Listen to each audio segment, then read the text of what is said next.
Hi friends, nya Santali blogger SARIKA channel SANAM Kosha gun DARAM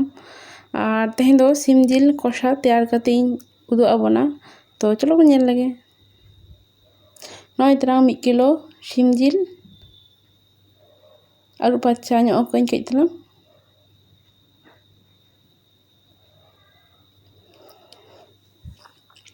আর নয় तरह কম ñok সুনুমিñ দুলা যেদিন কষায়া সাথে গোটা জিরে আর নয়তো ডালচিনি কেনা লবঙ্গ আর এলাচ আর সেরা এলাচ মেনা'a মিটটাং সাথে বাড়িয়া রহল মারিচ কাজ বন রগো হচ্ছে আদো নয় তো পেঁয়াজ বন এমা'a তো পেঁয়াজ দো ইন দো বাড়িয়া সাইজা পেঁয়াজ ইñ এমাকা আর 5-6-7টি বেরেল মারিচ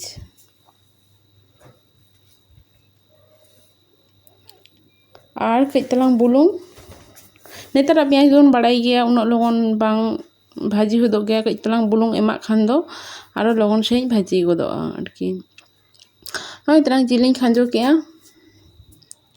कैमरा ऑन हिड़िंग कर ले था मैं घड़ी लगते ताए खांजो गद की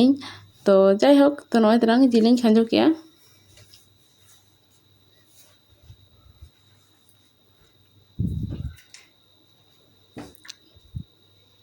जिल खांजो करते भागी ठीक घंटा हुआ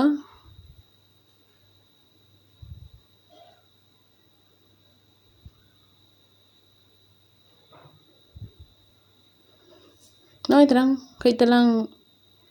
बुलुंग रे जते जिल बनन लगी ते कई तलांग बुलुंग इñ एम किया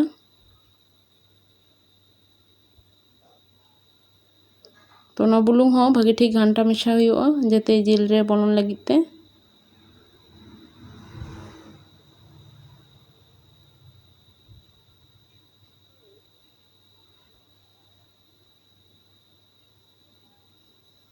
बाड़िया गान तेजपाता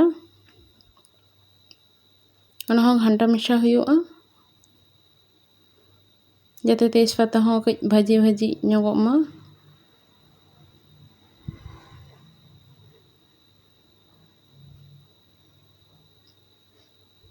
कई घंटा घंटा हुआ भागे ठीक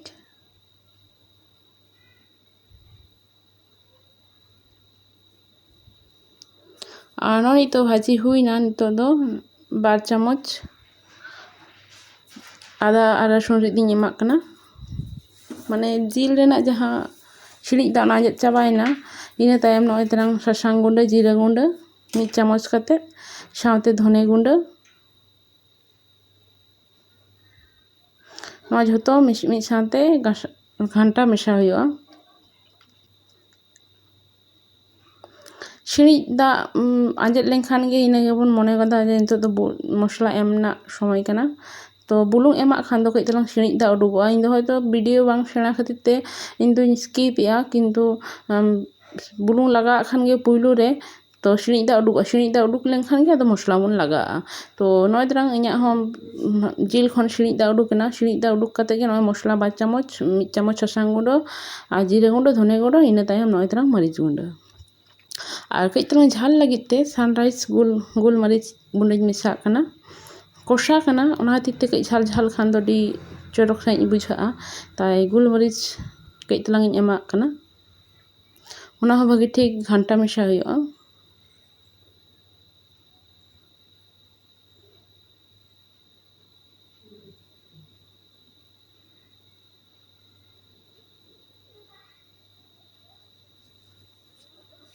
जुदी झाल बाबन जमा तो गुल मरीच गुंडा बांग एम रहो गानोग गया तो जेहेतु आले झाल और तार मध्य कई टेस्टी जुत लगित ते गुल मरीच दो एमा खान दो अडी भागीया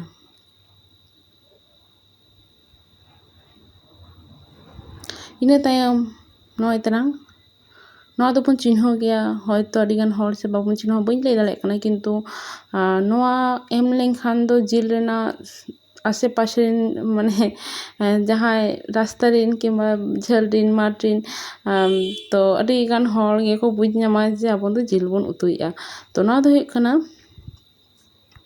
kasuri methi ko leya noa emak khan do adita scent badhag geya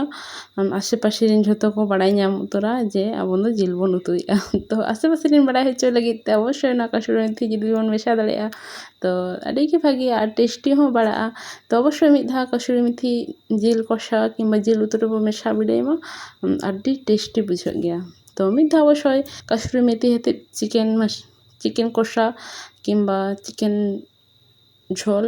utu kate bon nyel ma to noy talang kay talang kosha lagit te da ing dul ke'a jate jang jil ko isinok lagit te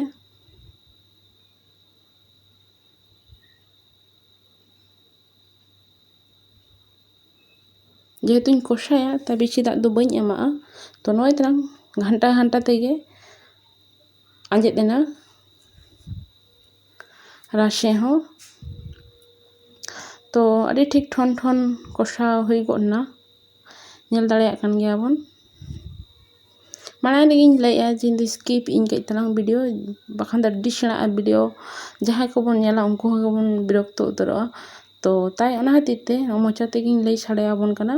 je noy talang anjet na nitok do kay talang gorom masala bon ema'a to noy talang gorom masala kay talang muchat re to nyel dareyak kan geya bon adi sohoj bhabe tehenya complete na